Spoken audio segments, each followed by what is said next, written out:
Hi, this is Professor Michelle Glasgow-Johnson. Welcome to Rst3711. This whole module has been a bit of an experiment for us. We're doing something interesting. Now, the first thing you have to realize is that there are three different options. And you're supposed to pick one of them and stick with it. Okay? You'll see them on the MyUNISA site.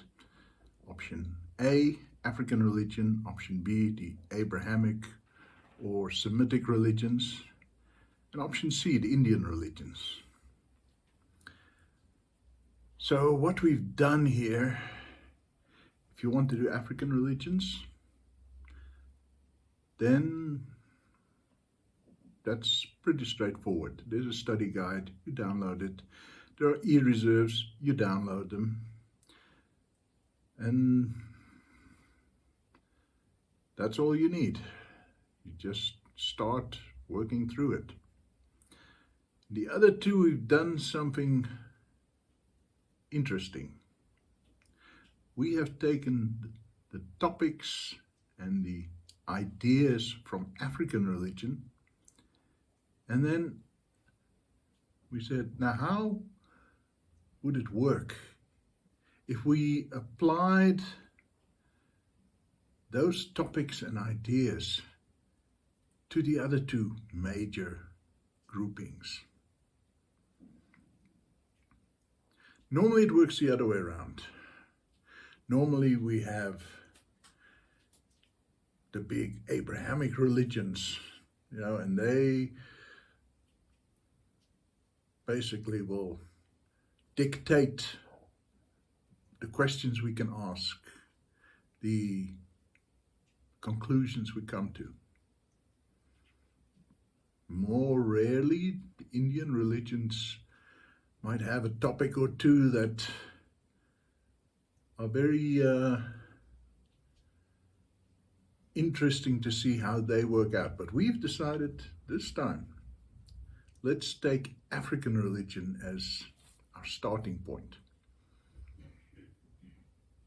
So if you want to specialize in African religion, as I said, just start. Very straightforward. At the moment, it's still a downloadable study material. I think I said study guide earlier, but actually it's tutorial letter 501 and e-reserves. Now those are your study material. If you want to take one of the other two, then yeah, you still have to read through those, especially the tutorial letter 501. But just to read it, to get the basic idea behind the topics. Then there'll be additional material that is your actual study material. So be very careful to, am I telling you to just read it, or am I telling you to study it? Next thing somebody's going to ask, inevitably, is what if I want to do one topic from African religion and another topic from the Abrahamic religions and the third topic from Indian religions?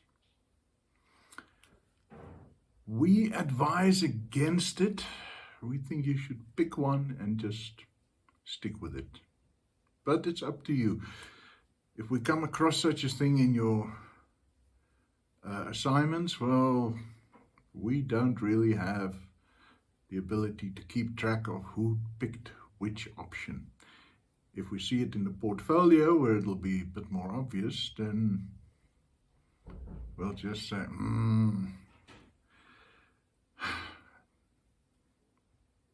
eager beaver, and we'll mark it. Okay, so it's entirely up to you, and you will see that we managed to get a good equivalence between African religion and Abrahamic religions. It's a little trickier with the Indian religions, and there we had to say, well, this part is not prescribed for you. So when you get to the portfolio, what we've done in the last few years is we phrased the questions for the portfolio very generically, so that the same question can be answered for all three. And we'll probably keep on doing that. And that does mean that in the Indian option, there's some questions that you won't be able to answer. But there will be enough options and choices within the portfolio questions that there will be enough questions to make up your 100% there. Okay, so I hope that's clear, and try to enjoy this module. This module is not about coming up with answers, because we're talking here about issues that have been debated for 100 years and will be debated for another 100 years. That's why we called it problematizing world religions.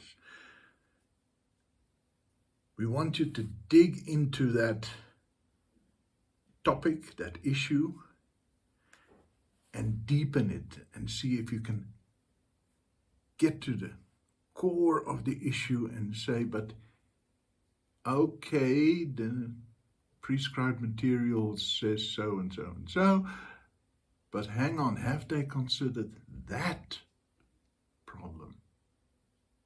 See? So we're problematizing it further. We're not looking for easy answers. We are deepening the question. Okay, you're all senior students now.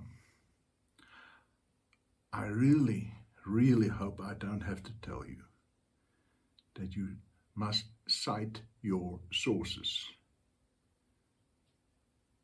There's a whole tutorial letter, 302 I think it is, in which we explain one way of doing that, the Harvard system. If you're familiar with APA or Chicago systems or any other generally known system of citing your sources, you can use that.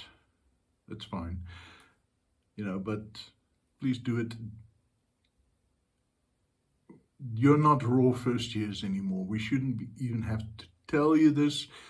You should know this. This is academic work, and you must cite your sources properly.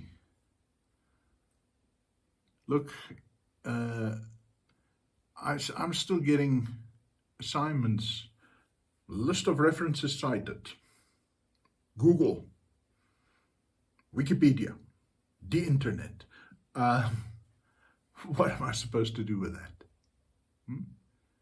The point of citing a source is that I, or any other reader, should be able to go to the library shelves or onto the internet these days and download or grab from the shelves that exact source that you used and check whether you cited it correctly. So Google is not a reference.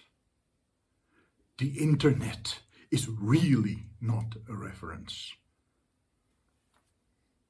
Okay, so try and have a little bit of fun with this module, huh?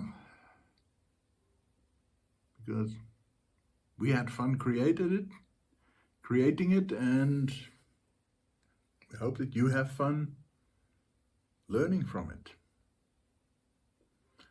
Okay, I'll see you with assignment 1. Bye-bye.